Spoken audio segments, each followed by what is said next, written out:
Welcome to the history, welcome to the culture, welcome to community that dreams and achieve, living in change, for better tomorrow. Welcome to the Eunice Malath Show. Welcome to the Eunice Malath Show. I'm your host, Eunice Malath. On today's program, we're going to go ahead and highlight the Equatorian Conference that was held by the ESSCA organization. ESSCA stands for Equatoria South Sudanese Community Association, and each year they hold a conference in different states here in the U.S. This year they held it in Iowa.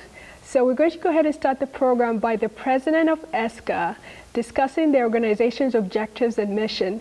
His name is Mr. Kwaji Lasu.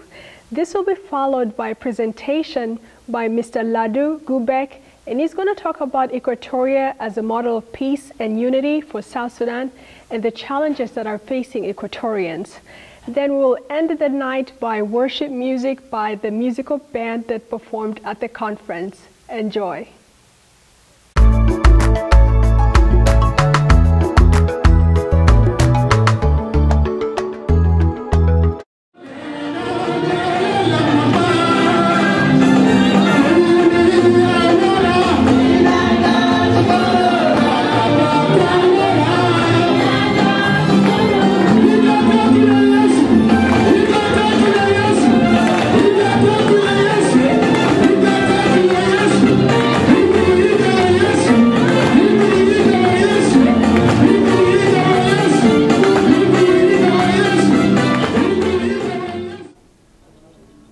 I would like to take this opportunity to thank you for interviewing me and your effort to learn about ESSCA USA. ESSCA is an acronym for Equatoria South Sudanese Community Association in the United States. Initially, the community started as a result of issues and concerns facing Equatoria immigrants to the United States. The idea was entertained towards at the beginning, sometimes in the late 1990s, and it comes to inceptions towards the end of the 1990s as well. It's a community-based organization that catered to preserve the culture and heritage of Equatoria South Sudanese, to empower the Equatoria South Sudanese in the United States. At the same token, it helps guide our fellow Equatorians in the United States as their new home.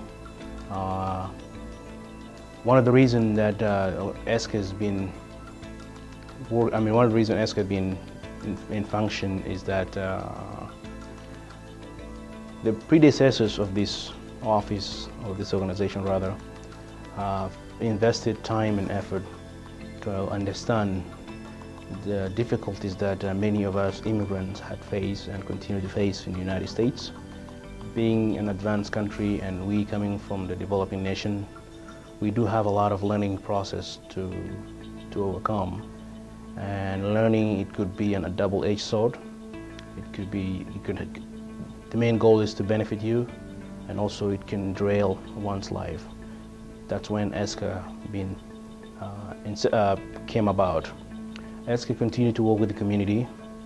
As I've said, it's a community-based organization. We primarily rely on our members, financial contribution to finances comes from our team members who continue to do the work to support the community. We at the executive and board, we are all volunteers. Nobody's getting paid. It's just we felt compelled as our obligation to help our fellow Equatorians, South Sudanese in the United States, to reacclimate them to the new environment that we have been faced with. Now, ESSCA primarily, as I've said, it is a community-based non-profit under the 501c3 status from the federal government. We, by the law of the United States of this regulations of 501c3 status. We do not have complete political involvement. However, we can advocate for the betterness of our people as long as we don't side with any individual or group, as long as we don't advocate for destruction of any party whatsoever. We are committed to advocate and speak on behalf of the people who are suffering. Throughout our history, we engage with our people on the ground as well. In South Sudan, our governors, the three governors of the Equatoria, Eastern, Central, and Western Equatoria, in complete contact and direct communication with this organization. Many have made appearances in our conferences here in the United States.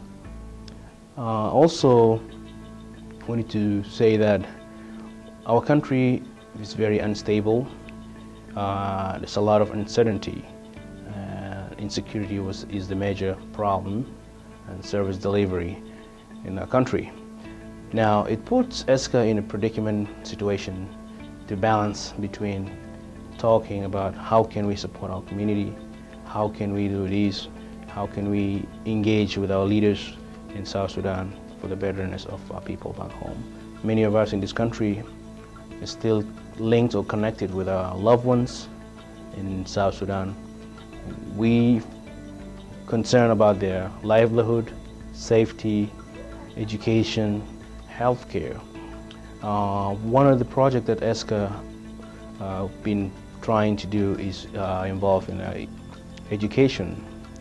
In the past, we have some few proposals that brought forward to contribute in area of education. The proposed library, unfortunately, it didn't come to fruition. However, we're still engaged in this project, trying to get some fundings to hopefully complete the project. On healthcare, healthcare has become an issue in South Sudan. Children were born without any proper prenatal care. That's for the mothers as well. The mortality rate is significantly high, and life expectancy as well is significantly low, and the incidence of death rate is significantly high. And we as a community organization as well, we feel compelled that we ought to do something in that area of healthcare, because a healthy person is a productive person. A healthy child is a future leader. So we really trying to focus in that area as well as a healthcare.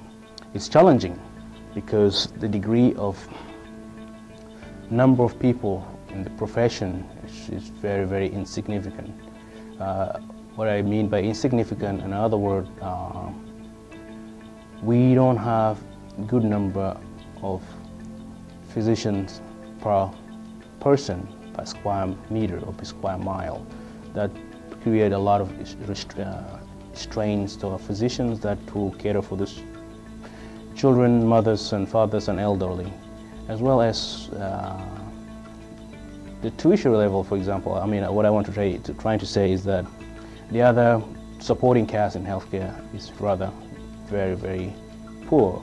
The nursing and other fields in the healthcare industry is rather not sufficient in our country. We as an organization, we continue to investigate, do research, how can we do this, how can we get some money to send some medicines, how can we contribute to help to send out food and something in that magnitude. So healthcare is a really major issue that is challenging us as an organization. Now, my goal, since being re-elected in this office again for the second term, I'm really looking forward for the challenge ahead of me as a leader, and my goal as well to work with partners that who would like to see we in a developing nation coming up or improving the quality of life back home, for our children and grandchildren. Now, My long-term plan in this office, really, I'm focused on what I've left behind incomplete. Number one, trying to improve, work on areas of healthcare. Number two, education. Number three, food security. We have partnership. I've been working with a friend that I've met, and I'm trying to get him involved with ESSCA USA. He is based in Louisville, Kentucky. God bless him. Him and his wife are engaged in these projects called Kids Against Hunger. They have sent a container of food items to Juba. A second container just left a month ago, and I'm trying to build a partnership with him in a way that how can we help his organization to help our children and mothers back home. That's some of the things that we're working on. The long-term plan is this organization should be the eyes, or rather the ears, of our future generation. Our children back home in particular really need some help, and we ought to be an entity that can look out for those. However, we should always not forget about us here in the United States. All these challenges is facing our children here in the United States, and our women as well are suffering in the United States. We as an organization, we're working closely with other organizations in the area to start looking on areas that how can we improve the quality of life for our children here in the United States and our women, or prevent our women from domestic violence and children going to school and better school. One of the things that I wanted to focus about our women is really have a major have a major problem rather of taking care of their children. Not only that, being an immigrant for this country, in this country, we're exposed to a lot of challenges. It could be a cultural shock, where the system in this country is rather different than the way our women has been exposed to prior to coming to the United States. And such a situation created a lot of crisis in these families, and families tend to break apart. Our job in the United States also related, we need to focus on those areas. How can we be the bridge between our culture and the culture in the United States? How can we trying to simulate for the best interest of keeping the family together rather than resolving to violence, and women become single mothers, and that could be significantly affecting the quality of life for the children. Not to mention women are really, I believe women are the pillar of the household with that. And we as men in the United States, from South Sudan in general and Equatoria in particular, I think we can benefit from the fact that violence does not help in solving our problem. Rather, we're victimizing our children and our mothers, or rather our wives and women in general. So having said that, this is some of the key issues that we here in the United States have to look at it critically as far as involving the women. This important factor that we tend to neglect as a whole. When I say we, I am trying to say that people in my generation or age group, we have a tendency of neglecting our youth, because youth is an important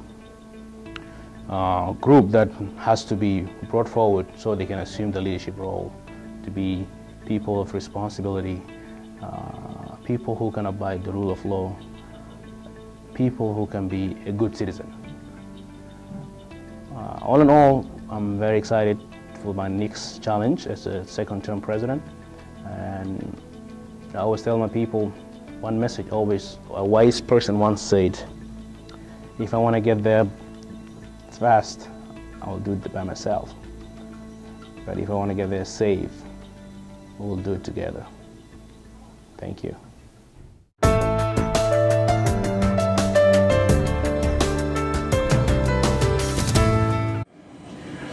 Now I'm going to give a podium to a brother, a person I always admire, and I hear a lot about him, and he does a lot of good things. Again, please welcome our friend, our brother, Mr. Ladugube, to the podium, so we can give.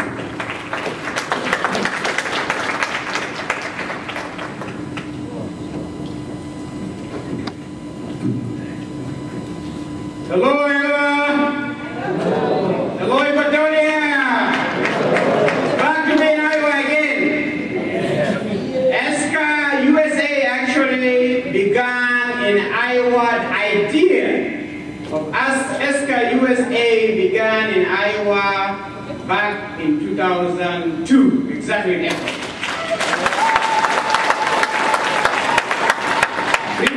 Previously, there were a couple of ESCA offices formed. I think Minnesota was the first in 1995, followed by South Dakota. But the idea of ESCA coming together as the people of Equatoria in America was born here in Des Moines, Iowa. So, congratulations to you.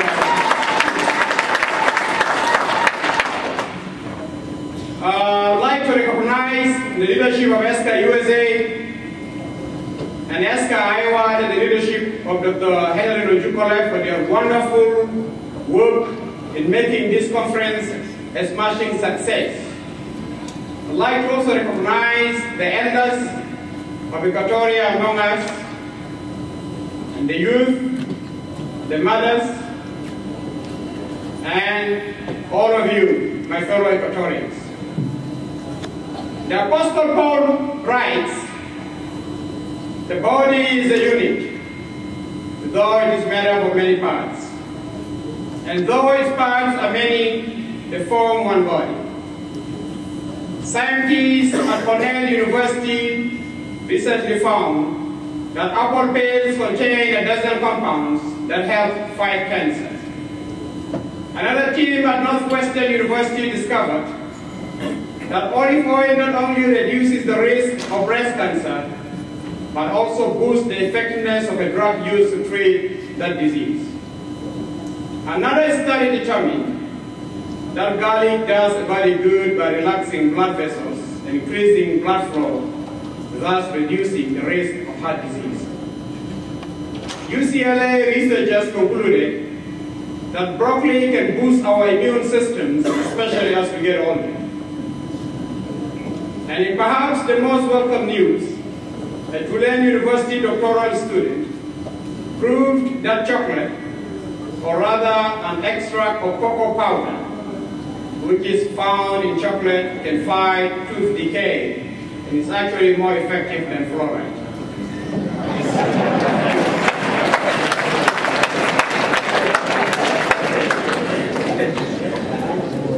If you are hearing this and making a mental note to buy more apples, olive oil, garlic, broccoli, or chocolate, you are demonstrating that most of us care about the health of our body.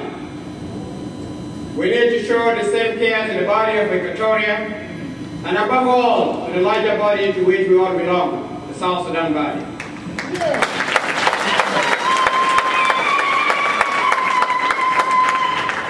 The metaphor of a physical body is one we can all relate to.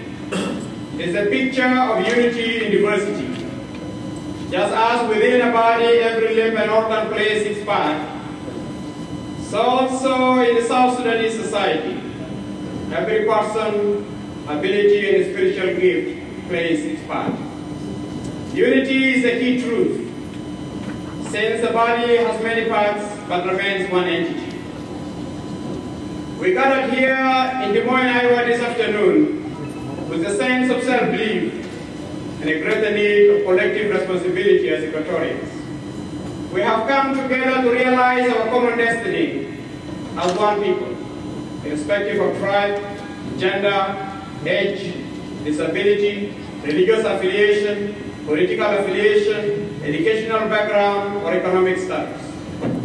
We are bound together by the spirit of Equatorianism and greatly inspired by the legacy of our heroes, most of whom have gone to join the ancestral spirits, like Aliaba James Rule, Abdurrahman Soleh, Agre Jaden, Father Sandrino Lahore, Joseph Oduho, Emilio Tapeng, Chief Rolling Ladu, Silicio Airo, and Sapana Mula, Isbon Mondiri, Samuel Abujon Kabashi, to mention only a few.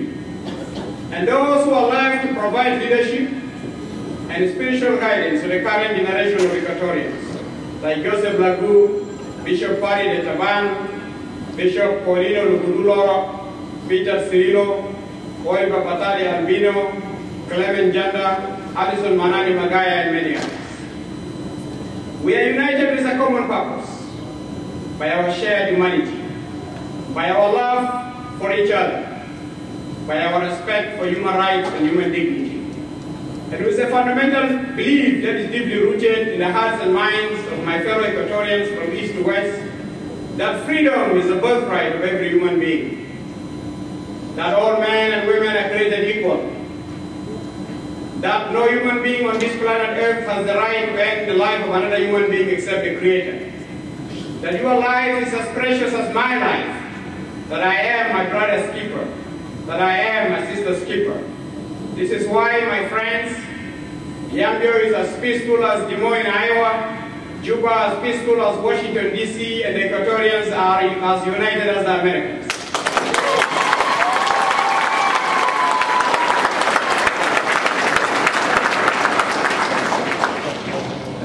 But Equatoria, my friends, is not an island in and of itself. It is part of the larger body, the South Sudan body.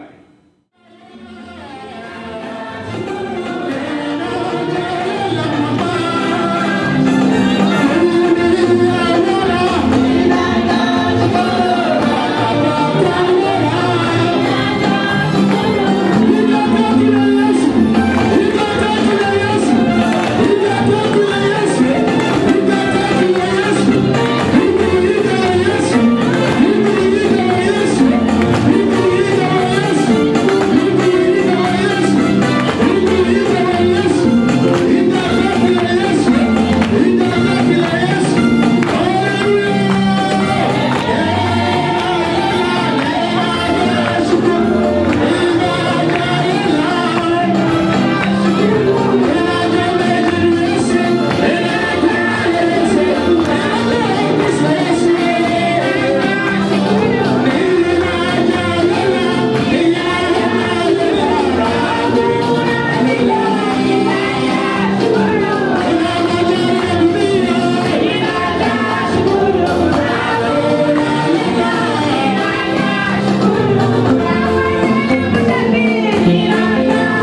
for tuning in on the Eunice Malath Show. Tune in next time for another episode. If you believe, you can achieve.